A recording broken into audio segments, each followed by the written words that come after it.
So today I was going to talk to you guys about indefinite integrals, the other side of calculus, right? So if you think about summation, right? If you're going to sum things up, you can do one of two things. You can add, or you could add a negative number and subtract, right? So you can add and subtract, flip sides of the same coin. If you want to go into products, right? You've got multiplication, you've got division, flip sides of the same coin. We talked about derivation last time. So derivation, if we had a function, f of x, right, is equal to x squared. If I wanted to take the derivative of this, okay, how this changes with respect to x over time, right? Or just actually, sorry, we're going to talk about time a lot. Forget that. Okay, what we're going to do is if we take this with respect to x, how x changes, okay? If we want to see how this changes with a different dimensionality to it, basically, if you take the derivative to it, what you're going to do is you drop down, multiply by the old power, there's your variable, and then drop down the power that you had up here by 1. Okay, you decrease the number of dimensions. Okay, so you actually go to one less dimension. Okay, you end up with 2x. All right. What about if you want to go the other way? How in the heck do you get from here to a higher dimension? All right. So to do that, to go to a higher dimensionality, all right, or to find areas of things, before, remember, with the derivative, you could find a curve, something that's like exponential like this, and you can actually find the change of that curve as you change x. And the thing always gets less curvy, basically, with the derivative. It always becomes more of a straight line. Okay, so this is f prime, and this was f of x. Okay, so you take the dimensionality down by 1, and all of a sudden you get a straight line slope instead of a curve. Okay, but what if you want to do something else? If instead of figuring out what the change of that slope is over the change in x, what if you wanted to figure out, say, I don't know, I've got some kind of a crazy path that somebody's taken, and I wanted to figure out basically how much area was underneath that curve, right? This is more of a multiplication problem, and normally, right, if you had this, if this was your y and this was your x, if you had a nice straight line thing like, some kind of a path that was more of a square, right? You were going at a constant, rate of some kind, and then all of a sudden it just stopped, okay?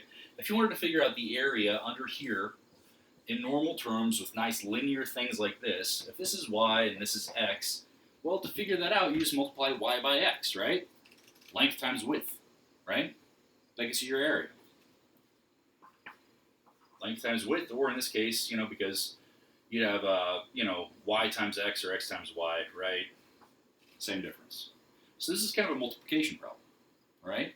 You want to figure out how much area is under that curve. Well, what about this one? This one is crazy. It's got a constant change to it. Instead of a nice constant rate, it's got a constant change.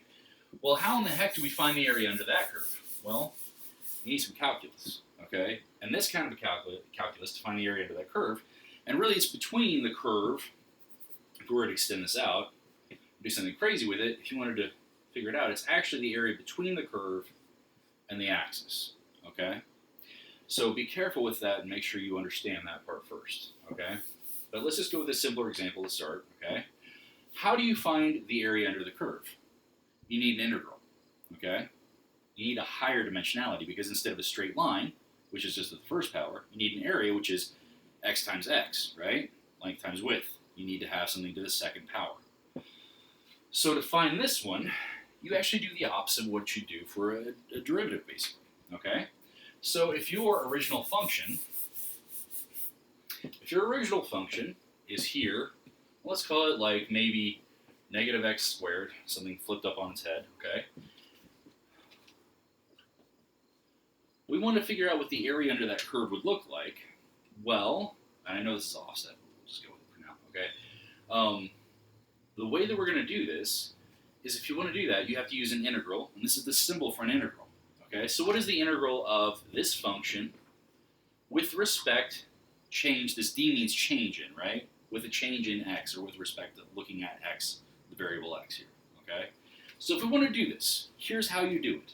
Okay, you take, and let me take this example we have here. Ooh, not f. Good grief. Too many things here, right? Here's my nice drawn out S-looking shape. That's my integral. And let's say I have, and let me just make it easier. Let's just look at x squared first so it's not anything crazy with that that negative sign, okay? So if I want to look at how the function x squared changes with respect to x as x goes on and on and on, okay, how I take a derivative is very simple, okay? What I need to do is I need to take and first, okay, so with a derivative, we took and messed with the power bringing it down, and then we messed with the actual power value itself. For an integral, you're going to do the exact opposite, okay? So first what we're going to do is you have to take x and bump the power up by 1, okay? So squared up by 1 gets you x to the third. So the first step gets you to one more height or one more dimension to the thing, right? So you're getting to a higher power, right? So you end up with a higher power here by 1, okay? And then what do? Well, with derivatives, the next step was to basically, you multiply down by the old power, right? So with integrals, you do kind of the opposite in every way. You divide by the new power, okay? So again, here's your function originally, x squared. What do we need to do first? We need to bump the power up by 1, okay? So here we are, bump the power up by 1. The next thing we need to do is divide by the new power, okay? So the integral of this guy, integral of our function here, would actually be x to the third over 3. So let's try something else just to kind of make sure this makes sense, okay? Get another example going here. All right, so we have a function, let's go ahead and just call it x, okay? So how do we take an integral of x with respect to a change in x? We want to know how x changes, okay? So x here is to the first power. Let's just go ahead and note that. If there's no power listed, it's 1, okay? So x to the first power, first step, we have to take and bump that power up by 1, okay? So now our next step gets us to x squared, okay? Now that we have the new power, we have to take and divide by the new power. So in this case, for x, okay, if you look at the integral of x, you'll actually get x squared divided by 2, which is pretty interesting, right? Well, what if we looked at, let's look at a relationship between something else here that you guys know. How about this? You have a circle, okay? And let's say that you remember what the actual formula for a circle is. Hopefully you do. Sorry, not the formula. There's a lot of different formulas for a circle. The formula for the circumference of a circle, right? The distance around and back to the end of a circle, right? That distance, the circumference, is 2 pi r, with, again, r being our radial distance, right? So 2 pi r is our circumference, okay? So we have a function 2 pi r, all right? Pi is just another number, okay? It's 3.141592, blah, blah, blah, blah, blah, blah, all right? Okay, so it's just a number. It's a crazy number, but we're just noting it here because it'll go on literally to infinity, it looks like, okay? So the only thing that changes here, actually, 2 doesn't change, pi doesn't change, r can change, though. We can actually have a bigger or a smaller circle, okay? So if I want to see how this function changes with the variable right here that can change with respect to r, okay? Remember, it's not listed. It has no power listed, so that must mean that r is to the first power. So what the heck do we do? Okay, well, in this case, these are just numbers. They're constants. They're just going to follow on through for now, okay? So we have 2 pi follows on through. The only thing that's changing here is r, okay? R was to the first, but we know with integrals we have to bump the power up by 1, okay? So that means our next step here is going to get us, again, 2 pi just follows on through because they're constants, to r squared, okay? R to the second power now. And now the next step of our integral, if you remember, is we have to divide by the new power, 2. So in the end, and this is really cool, guys, because you knew the circumference had something to do with the area, right? The bigger the circle, the more area you're going to have, and the larger the circumference. But this actually shows you the relationship. Because if you simplify this down, what you get for the area inside that circle, higher dimensionality, right? You end up with pi r squared, which is the formula for the area of a circle. And that's pretty dang cool. When we get into our position equation, if you guys take integrals and derivatives of a position of velocity or acceleration equations, you're going to find everything else, okay? Now I've lied a little bit here, okay? This is basically how you do an indefinite integral, okay? There is actually one other step, okay? Anytime you have a function, when you're done with this part of it, you also have to add in a constant. Just put c in, okay? It will actually change, and a lot of times c won't be anything at all. It's just a placeholder because you can add in another constant at this point, and you're going to see how that works later on, okay? But basically, it's possible there is some other kind of a constant. In fact, if you wanted to know the area of the circle, if you're going to graph it, right? Well, maybe your circle's like this, maybe your circle is like this, but you don't really know the offset between the center of the circle and the origin, okay? So you don't actually know that.